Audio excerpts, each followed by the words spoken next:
Hey yo, what is up everybody? Welcome back to another video. Today we're talking about how to source a product off of Alibaba for our e-commerce company. Let's get into it. Alrighty, so for those of you who are new into the e-commerce or Amazon FBA space, Alibaba is pretty much the Amazon of the sourcing world. It has thousands, if not tens of thousands now of suppliers on there. Across many different countries. Many people think it's just for China, but it's lots of different Asian countries as well as like India and into Europe. There's even some in Australia now from where I live that are all on there for Alibaba, showcasing their different products and allowing you to contact them and reach out and find a way to bring your vision into reality. Now, I know lots of people have probably heard lots of bad things about Alibaba, about it being a scam and the prices being too high. And there is lots of bad things on there if you don't know what you're doing. And it's like with anything, I know a lot of people say that, stuff in China is always made cheap. But as a general rule, I like to think, and what I've sort of found is that you can get good stuff made in China and you can get crap stuff made in China. You can also get good stuff made anywhere, and you can also get shit stuff made anywhere. It all depends on your communication, the relationship that you build, and the standards that you uphold with the supplier, which is the main three things we're going to focus on today. We're going to jump into my computer now. We're going to start off with me showing you how to search across Alibaba. But if you get any value from this video, it would help me so much if you could hit that like button and hit subscribe. It's totally free and it really helps me out. And it also boosts this video and gets it into the hands of other entrepreneurs who are starting out, and we're going to help them not get scammed and not make the wrong decisions. So not only are you helping me, but you're helping your fellow entrepreneur. But thank you guys so much for watching. Let's get into the first tip. So I'm going to be going between the computer and the camera here as I talk, but we're going to start off by searching through Alibaba and figuring out how we're going to find the suppliers who are making the thing that we're looking for. So the example we're going to use, and I've spoken about this before on the channel, is dryer balls. They're little balls you put in with your washing when you want to help dry things and keep them fluffy. And we're going to come across to Alibaba here, and you can sort of see up the top, we're going to start with the most simple method, which is just searching it and then manually scrolling through to check out the different suppliers. So if we put in here, dryer balls, we're going to hit enter. And it's going to load for us a heap of different options from all different countries, different prices, and different MOQs. MOQs meaning minimum order quantity. So how many of the units you have to order to do business with that supplier. An example is you can see here that the minimum order quantity is 6 pieces, whereas for these guys it's 100. So you only have to order 6 with these guys, but 100 with these guys. But you have to be careful because sometimes, see how this one says 6? A lot of the suppliers will put a really low MOQ in order to get you in the door. But then as soon as you say, hey, I want to change this slightly, or can we do a design like this? They say, that's fine, but our MOQ is now 500, or our MOQ is now 1,000. So it's all about that communication. Don't always believe what you see up front. It's the same with the price when we're looking here. It's a good initial indicator, but especially when we're looking manually, you can see this says 15 cents minimum to 29 cents, but that's just for that one photo up the front, or sometimes it's not even for that. So in order to get a proper price, you have to go in and talk to the suppliers, which we're going to go through in a moment, but don't take that price or the MOQ shown up front as the actual thing that you're going to have for your order. So we're going to scroll through here, and let's say I'm just starting out and I just want to order 100 of this product, okay? So we're going to come down, and what I would be doing is looking for any that are 100 or under. And the good thing with Alibaba on your computer is you can click things and it's going to open it straight up in another tab. So it's going to be opened over there. And so we're going to scroll down, and I'd be just opening up a couple of them. You go through and open up as many as you like. Now there's an easy way to do this, which I'm going to show you in a sec. But you come through here. I apologize, it's just started pouring rain at my house if you can hear that in the background. But we want to come in here and we want to check out their photos and see what they've got. And of course, we're going to want to be customizing our product slightly, because even though we're just beginning, we're coming into Amazon and we want to differentiate. And I've shown you guys before, but you can get little animals on the balls, and that's what we'd want to be doing, get little prints or different colors on there. So I would then be hitting the contact supplier button. Just going to bring this up. And this is just your initial chat, right? So it's going to send them the product you're interested in, and then we want to enter the quantity. So for us, it's going to be 100. And what you're going to want to say something along the lines of, hey, my name is Lachlan, and I'm here representing, for me, it's White Importing. So I'm representing White Importing. We're looking at launching a new product into the Amazon Australia marketplace, and we're looking for a new supplier that we can build a long-term relationship with to conduct our business with. Now, that long-term relationship is a really important point to bring up because it makes it look like you're professional and serious about the business, and it's something that, of course, the suppliers are looking for as well. I'd then go on to say, we're looking at customizing the dryer balls with an animal print, specifically a penguin.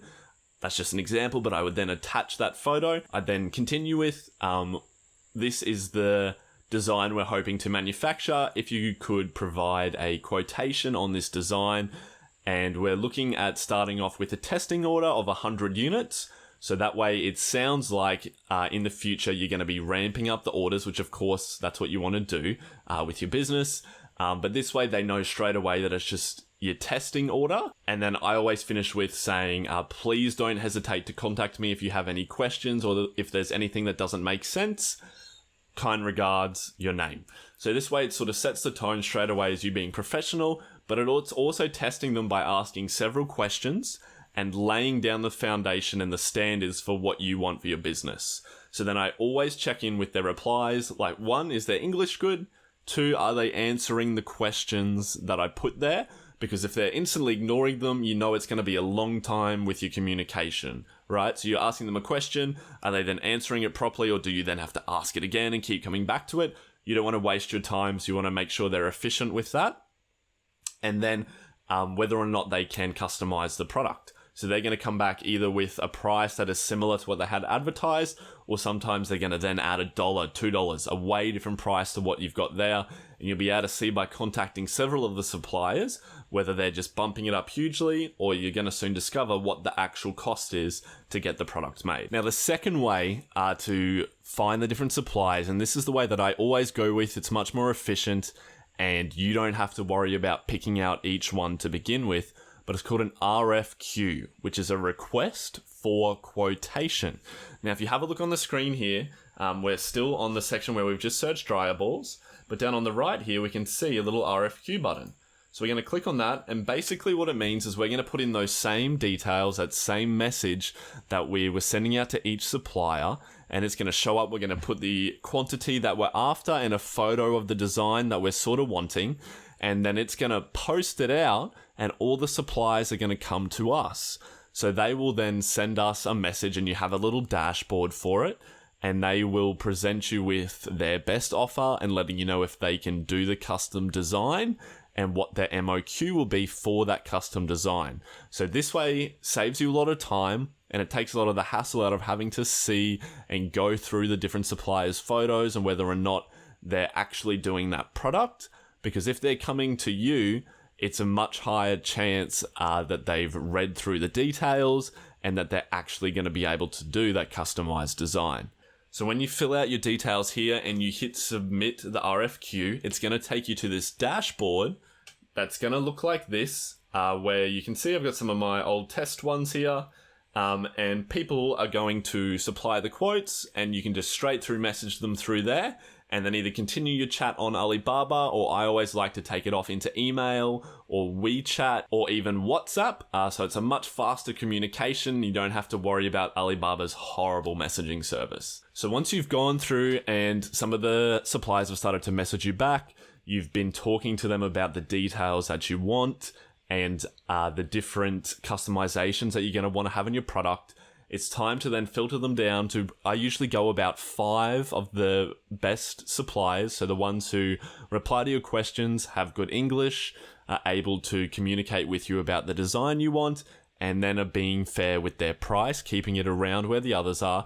You're going to want to request a sample. So with most times with this, a lot of the suppliers say the sample is free, but you have to pay the shipping for it, which a lot of the times, in my experience, has been like $100 US, or tens of US dollars, the sample's not free. They still make their money there, but it's just how it goes a lot of the time. Sometimes you can get a really good supplier who are a bit more trusting up front.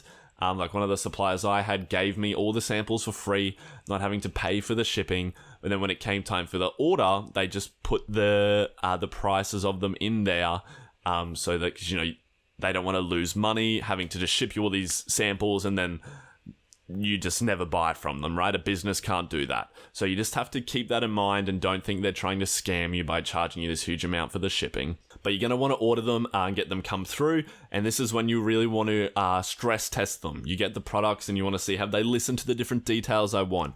How's the printing for the design come out? Have they taken care in the shipment of the products? This is basically the supplier saying, hey, please pick us over these other ones.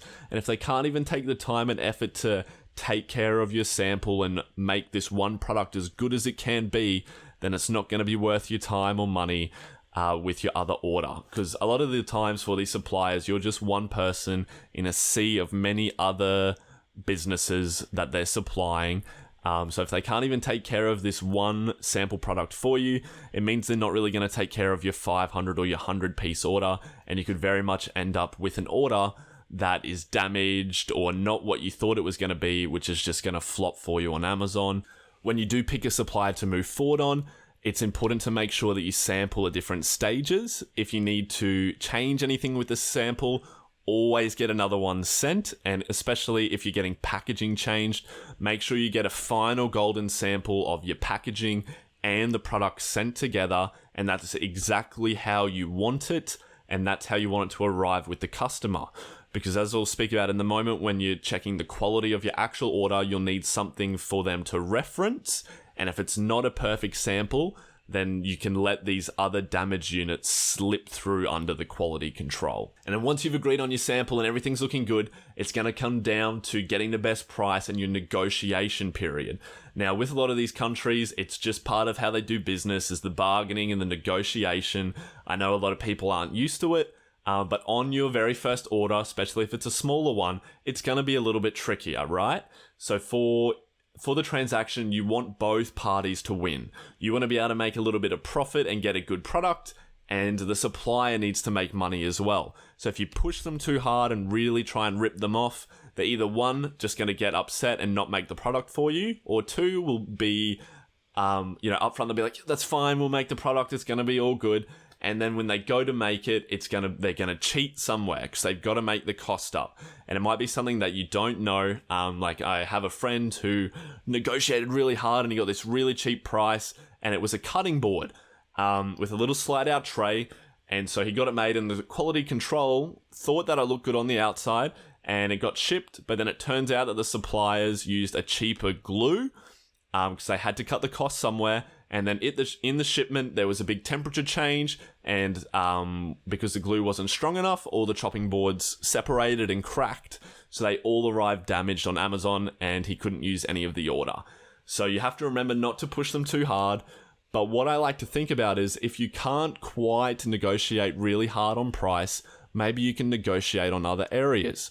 So if they're saying, hey, this is our price, and it's a little bit higher than you'd like ideally, but because it's your first order, you understand, you can come forward and say, hey, that's totally fine. We're happy to pay this as we want to build a good relationship. Would it be possible for us to have a lower MOQ for our first order, just so we can test the product and get started? Or you could also come in with the shipping. You could say, hey, that's fine, we're happy to pay that price, but would it be possible for you to cover the cost from your factory to the port for the shipment? Or if they're taking care of your shipping, you could possibly say, hey, would we be able to get a cheaper rate on the shipment then, just to sort of help us get started? So there's lots of different avenues you can go in with your negotiation. You just have to be creative. But I think that it all comes back to making sure both parties win and just building that relationship with the supplier. Because as you go on and say you order 100 the first time, then 500 for your second order and 1,000 for your third order, you're going to get a cheaper price anyway as it goes. So if for your first order you've built a really good relationship with them, you've been kind, you've let them win, they're going to be more likely to take care of you on that second, third, fourth recurring order. Because there's so many things that can go wrong in these other countries, and you're not there to see and manage it. So at the end of the day, it's going to always fall back on, do they care about you as a seller? And have you formed a good relationship that they're going to look out for you when you can't look out for it yourself? A little interesting tip I wanted to throw in there is sometimes when negotiating on the price with the supplier, and if we're having a little bit of difficulty around keeping it high quality for the price, I'll say, okay, what if we were able to pay you $1 higher? What sort of quality could you do on the product? Because a lot of the time they're not used to this. And you might be able to then leverage that and you get a really high quality product made. You know, they show that you're there and wanting to take care of them and really care about your customer and the quality of the product. And it'll show you're professional, and they might take a little bit of extra effort and be a little bit more creative when it comes to making your product. And then it'll be time to place your order. So you've got your sample, you've agreed on the pricing, and now it's time to pay the supplier. And now when you place your order, it's usually done in a 30% down payment. So they'll then make the product, box it up, get it ready to ship. And right before it's ready to ship, you pay the final 70%. For your first order, I always like to do the payment through PayPal. Alibaba does have trade assurance where they say they take care of you, but a lot of the time they tend to favor a lot of the suppliers, so I've heard. So I always like to start off through PayPal before I'm sure the relationship is good, because PayPal's a level of security. And then if you use a credit card through PayPal as well, if something goes wrong, you can raise a case with PayPal and then with the credit card company as well. Once you then move on to your second order, you can then do it maybe through the Alibaba Trade Assurance. So that way it's a lower fee than just using the PayPal. And then eventually, once you're more comfortable with the supplier, you can just move off of Alibaba with direct wires into their accounts, because that way it's a smaller fee again, and you're just saving that bit more money. If you do want to use PayPal for your first order, I would encourage you to cover the fee for them, because the suppliers might get offended because, you're saying we don't really trust you to start with. So if you say, hey, I just want to use PayPal as our first order, I'll cover the fees for it. It just gives us a bit of peace of mind as we're moving forward in our long-term relationship. And then before you pay your 70%, the final down payment, so your product's all finished, it's all boxed up, you want to make sure you have some sort of quality control to check the product before it's shipped. Because obviously your supplier can make it, send you a couple photos of some products that look good, or they're in the box, but then there's no way for you to see if they're actually good quality, or if it's the dryer balls, maybe they're made, but then it turns out they're just going to crumble as soon as they come out. There actually are third-party companies that you can hire that go in and do a really in-detail report with lots of photos, and that's where that golden sample really comes back, as you'll send them photos of what you need it to look like, with specific details, like the dryer balls have to be firm, the print of the penguin has to look like this, so it's not smudged or disfigured. They'll go through and check a heap of them and then let you know if it passes or fails. A lot of the time you might get a failing result, because for a lot of these companies, they have really high standards, and it might be that you order 100 and 5 of them fail. And that then is a 5% fail rate, which sounds really bad, but in fact, it's only 5, and this does happen sometimes. So it's just good to keep that in mind, but you have to make sure it's a third-party company. A lot of the suppliers will offer a quality insurance check, but it can just be someone, that it's their mate, it's their friends that they know, and they're just going to come along and be like, looks all good, that's sweet. You have to have a third-party person go in who's going to be honest, and they're there to look out for you since you can't be there yourself. And then our last tip that I sort of wanted to share, and it's a little bonus tip for everyone who sort of stuck around for the end, was another method you could use to source the products that isn't Alibaba itself, and that's in hiring a sourcing agent. As you get a bigger business, you're going to want to do this anyway as you expand your team and outsource some of the roles so you have more time. But this is pretty much just like getting another version of yourself on the ground in China or wherever it is that you're sourcing, who can check the products and negotiate a better price in person. Now, it is a well-known fact that on Alibaba, a lot of the prices are much higher, as they know they're dealing with foreigners who can't be there to check it themselves. So if you use a sourcing agent, especially someone who is from that country, so if you're sourcing in China It's a person who lives in China, knows the culture, knows the way to talk to people. They can go into contact these factories, go in and speak to the salespeople themselves and say, hey, look, I'm dealing with them. You want to take care of me? I want to take care of you. A lot of the times they can get that better price. And the other big winning factor for using a sourcing agent is that there are some suppliers who aren't on Alibaba. And the only way to contact them or find them is to know that they're there. So if you have someone on the ground, they can go around to these factories or to the trade shows, talk to these people and find them, and you'll get these suppliers that no one else would be able to find out. And maybe they're those ones that are making the really good quality product or have the much cheaper prices. And you're there and you can have your person on the ground and talk directly to them. And a lot of the time you can actually use your sourcing agent as a third party quality assurance check as well. They sort of double up the service. So if you've built a relationship with your sourcing agent, they'll be more than happy and you'll know they'll be honest to go in and do the quality assurance check for you as well. And it just saves you having to go out and hire another company and pay a different fee. So there we have it, guys. You now know how to go out, find a supplier, how to negotiate, how to find a good price, how to get them to come to you, and then how to make sure that it's all done safely and that you don't get scammed. Remember, if you do have any questions or I've missed anything, please leave it below. I go through nearly all the comments and reply as much and as quickly as I can.